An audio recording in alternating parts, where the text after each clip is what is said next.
You're on Meet the Press with Shadow Climate Minister Greg Hunt, and welcome to the panel, Alison Carabine, ABC Radio National Breakfast, and Peter Martin, The Age. Good morning, Alison. Good morning, Paul. G'day. In Washington, Julia Gillard gently chided a carbon-shy Congress to break the link between economic growth and emissions growth. The American legislature has, like our own, so far rejected a cap-and-trade system. The President is talking regulation instead, while the Australian opposition is talking painless direct action. Achieving growth while caring for our climate requires far-sighted economic reforms. There will be no increase in taxes, there will be no increase in prices, there will be no additional burdens on consumers or taxpayers. Good heavens, it's magic.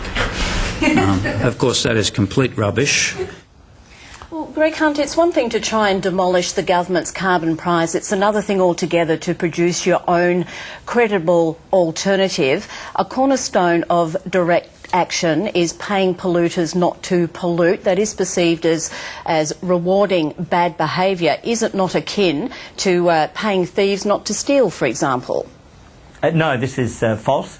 And the reason I say that is that the government system would increase payments to polluters for business as usual by about $40 billion. Those are the modelled Treasury figures from the emissions trading scheme. Our approach would not provide a dollar to any person unless they were actually reducing emissions. But where's the incentive to reduce emissions? Isn't Greg Combet correct when he says that if you are outside those who are receiving subsidies under direct action, there is no incentive to reduce carbon pollution? Our goal is very clear.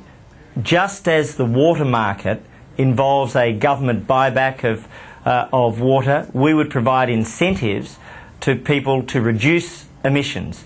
And that is a very significant approach, and the world has two great approaches. The world has the electricity and petrol tax approach, which, as we mentioned before the break, has just been rejected in the United States and Canada and Japan, or it has the incentives approach.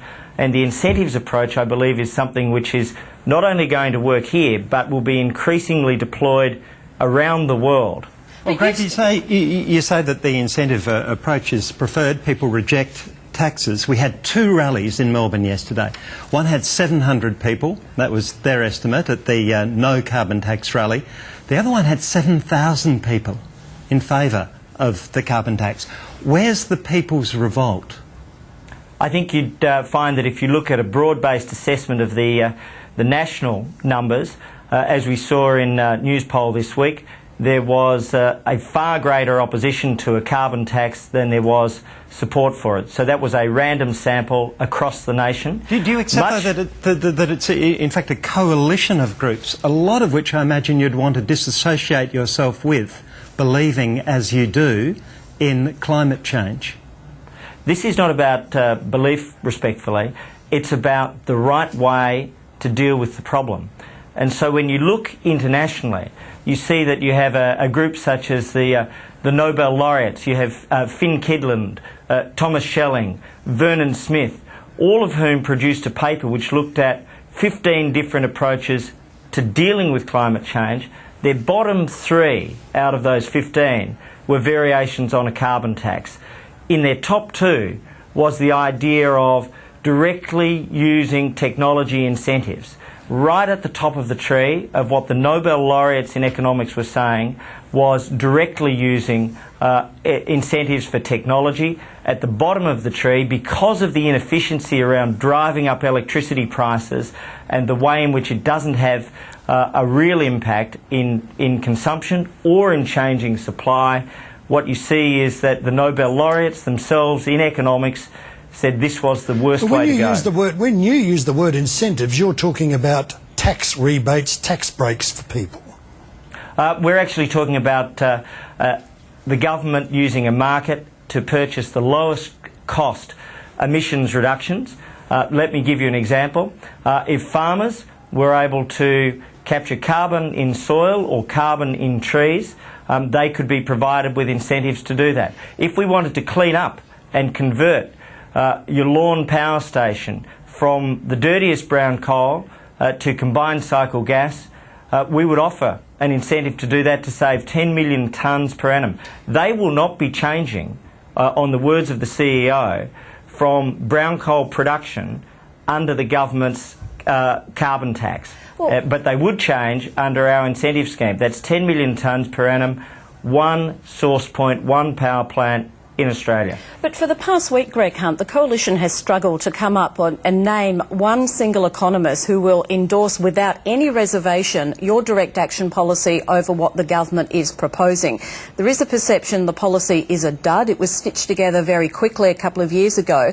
Is it the policy that you will take to the next election, which is shaping up as a referendum on pricing carbon? Yes, it is. Our policy is absolutely firm and rock solid. And whereas the government has been pro-ETS, anti-ETS, anti-carbon tax, pro-carbon tax, we have been completely firm. And on the question of the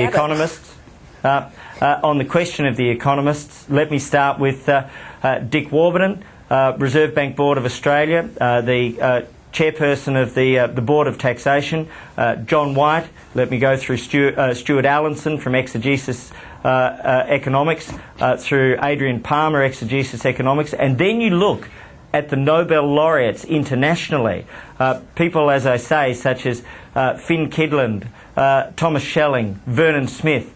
These are very, very serious economists globally who are saying that there is a better way than an electricity and petrol tax, precisely because it fails to change people's patterns of consumption, but it causes enormous pain on the lowest income earners in our society. $300 a year in electricity costs well, of course, is a huge issue. The government says it will compensate them for this. There's no doubt that this debate has a long way to run, and thank you very much for being with us today, Greg Hunt. It's a pleasure. Coming up, Australian Workers' Union